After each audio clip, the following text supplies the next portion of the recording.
हल्द्वानी जाते हो कभी, कोई लोग टैक्सी वाले हल्द्वानी भी जाते होंगे कभी अपनी टैक्सी लेके? हम ही जाते हैं सर, पर डे जाते हैं। हल्द्वानी की रोड में यहाँ फर्क पड़ता नहीं पड़ता है? बहुत फर्क पड़ता है सर। तो साला वही है क्या उनका, क्या कहते हैं, कुमाऊं? हमारा ये कुमाऊं नहीं है। यहाँ की सड़क और वहाँ की सड़क में फर्क क्यों है? राज्य तो एक ही है। हाँ, हाँ। और ये बात आप सब समझ लें, हम पर्वतीय राज्य के हैं। हमारे राज्य का 85% भूखंड पर्वतीय है। तो विकास योजनाएं पहले उस क्षेत्र में आनी चाहिए जहाँ परेशानियां ज्यादा हैं और जो क्षेत्र बड़ा है। हम लोगों ने राष्ट्रीय राजनीति का दामन ऐसे थामा, हमने उनकी गुलामी ऐसी पकड़ी कि 10 साल एक राष्ट्रीय दल ने चला, कांग्रेस ने चलाया राज्य। पहाड़ को क्या दे दिया? 15 साल से भाजपा चल रही है, क्या दे रही है पहाड़ को? पहाड़ ठगा जा रहा है, छला जा रहा है, और पहाड़ बचेगा तभी उत्तराखंड बचेगा। ये उत्तराखंड पहाड़ियों का राज्य है। तो अब ये सब पहाड़ी समाज अगर जागेगा, अपने अधिकारों के लिए खड़ा होगा, तभी हमारे इस पहाड़ के समाज का कुछ हो पाएगा। आप सबसे अनुरोध है, आज इसको चुनाव, आज कोई भी चुनाव नहीं चलेगा सर, जब तक आपको नहीं होगा, जब तक नहीं होगा सर, जब तक आप नहीं होगा। तो एक हमारे मित्र हैं पंजी, ये कंपनी सेक्रेटरी हैं। आप लोग भी अपनी ट्रेड यूनियन को कैसे मजबूत कर सकते हो, अपनी यूनियन को, उसके ऊपर 2 शब्द बताएंगे पंडित थोड़ा लाउड। जैसे आप अपनी ट्रेड यूनियन को स्टेट गवर्नमेंट के साथ में रजिस्टर करेंगे तो जो रजिस्टर्ड यूनियंस होंगी उनको गवर्नमेंट जो है उसकी फंडिंग देगी ताकि आप लोगों को जो है सोशल सिक्योरिटी बेनिफिट पहुंचाया जा सके। पीएफ हो गया, ईएसआई हो गया। ईएसआई से आपकी और आपकी फैमिली जो है सुरक्षित रह सकती है, और पीएफ से आपका जो है फाइनेंशियल बैकअप जो है अच्छा मिल सकता है। अभी आपका ट्रेड जो यूनियन है वो रजिस्टर्ड नहीं होगा ना कहीं? रजिस्टर्ड है हमारा। कहाँ, कितने राज्य सरकार से पैसा मिलता है उसमें? तो राज्य सरकार से उसमें जो आपकी सोशल जस्टिस के लिए जो चीज़ें यूनियंस को मिलनी चाहिए ना, उसका भी एक आवेदन करा जाए। ये आवेदन पंडित आप इनकी मदद करेंगे। आज हमारे बीच में कंपनी सेक्रेटरी भी आए हैं, तो वो जो आपकी ओर से लेटर, आपके लेटर से क्या कंटेंट जाना है भेजेंगे। क्योंकि जब तक ये आप लोग भी अपनी यूनियन बनाई क्यों होती है कि आप अपनी छोटी मोटी समस्याओं को खुद ही निदान कर लें। आपको अगर अपने लिए शेड बनाना है तो आप लोग खुद ही फंड मांग के आप लोग अपने शेड की व्यवस्था कर लें। लोगों की गाड़ियाँ तपेंगी नहीं तो उन लोगों को भी बैठने में आराम होगा, वरना दिन भर का कितना कष्ट है।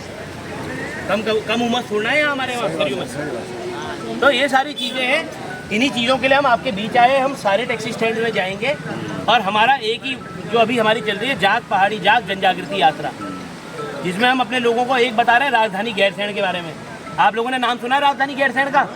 गैरसैंण जगह गए भी होंगे जो गढ़वाल जाते हैं। हाँ, आजकल ही सुन रहे सर। अगर वो नहीं 2-3 साल भाई साहब मैं बता रहा हूँ ना, अगर राज्य 1992 में 1992 में वहाँ मूर्ति स्थापित हो गई थी कि वहाँ राजधानी होगी। जब हम राज्य का आंदोलन कर रहे थे तो जो आंदोलनकारी थे उनकी सोच बड़ी क्लियर थी कि हमें पहाड़ी राज्य बनाना है जिसकी राजधानी पहाड़ में हो। यहाँ से 4 घंटे में पहुँच जाता आदमी गैर से, तो आप अपनी राजधानी में 4 घंटे में पहुँच सकते हैं। आज देहरादून कितने घंटे में पहुँचते हैं आप लोग? 6-7 घंटे लग जाते हैं। 8-10 घंटे। जाम ऋषिकेश का जाम है सर है। इसमें टोल भी है, इसमें टोल भी है, हमारे 3 टोल होगी। हाँ, इसमें है, उन्होंने एक बात कही है, हिल लाइसेंस का होता है ना, हिल ड्राइविंग लाइसेंस हर किसी का होता नहीं है। हमारे लोग स्पेशलाइज्ड है वहाँ चलाने के लिए। तो ऐसा भी वो सोचा गया है हमारे द्वारा कि जैसे ऋषिकेश से कोई टूरिस्ट आ रहा है नीचे कुमाऊं में, तो आपकी गाड़ियाँ यहाँ से हिल लाइसेंस जिसके पास होगा वही जाएगा। ये जब तक हम डिस्ट्रीब्यूशन ऑफ इनकम नहीं करेंगे ना, कि सिर्फ ऐसा नहीं है कि नीचे हल्द्वानी का आदमी रुद्रपुर का आदमी कमाए। जो पैसा टूरिस्ट ला रहा है वो टूरिस्ट के पैसे को थोड़ा थोड़ा हम पहाड़ के सब क्षेत्रों तक पहुंचाएंगे, पिथौरागढ़ तक भी पहुंचाएंगे ना, तब जाके हमारे पहाड़ का विकास होगा। तो इसके ऊपर हम काम करना चाहते हैं। ये राज्य बनाने वाला दल है उत्तराखंड क्रांति दल, जो आपके समक्ष खड़ा है। इस दल को जिसने सोचा होता है ना कि बनाएंगे राज्य, उसको चलाने का मौका कभी मिला नहीं, और जिनको मिला है उन्होंने कैसा चला रखा है आप लोगों के आगे स्पष्ट है। इस समय आप लोगों से ये अनुरोध रहेगा कि एक बार क्षेत्रीयता को बढ़ावा दें, गर्व से कहिए कि हम पहाड़ी हैं। कोई हमें शर्म क्यों आ रही है? हमारा आदमी क्यों पलायन करके जा रहा है? शिक्षा, स्वास्थ्य, रोजगार, हर चीज़ के लिए पलायन है। और पलायन ऐसा हो रहा है उसके बाद आदमी पीछे मुड़ के वापस आने को राजी नहीं है। क्यों? क्योंकि उसे दिख रहा है जहाँ मैं आ चुका हूँ वहाँ तो सड़क 2 महीने में 2 बार टूट के बन जा रही है, और वहाँ गाँव की सड़क 20 साल पहले कटी थी, आज तक डामर नहीं पड़ा उसमें। तो ये राज्य, एक ही राज्य में ऐसा दोहरा व्यवहार क्यों हो रहा है? ये सवाल जब तक हमारे दिमागों में होगा नहीं, हम जिस भी राजनीतिक मत के होंगे, किसी को किसी पार्टी से हो, ये सवाल उस राजनीतिक दल वाले से पूछे कि बोला तुले यहाँ मेरे गाँव था, तू दोहर पार्टी में क्या पद लेकर बैठ रही थी यहाँ? या तेरी पार्टी हमारे पहाड़ में के लिए काम नहीं करनी, हल्द्वानी में के लिए करनी, वहाँ रुद्रपुर में के लिए करनी, देहरादून में के लिए करनी? वो भी तो यहीं रह रहा है, चाहे वो किसी भी दल को सपोर्ट कर रहा है।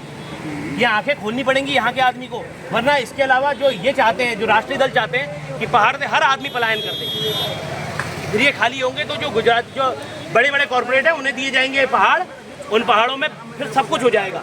आज आपके गांव में सड़क नहीं है, आपको पाथर तोड़ने का, पेड़ से वहाँ पाथर वाला मकान बनाने की आपके पास अथॉरिटी नहीं है। आपको 4 किलोमीटर सीमेंट सरिया सार के ले जाना है।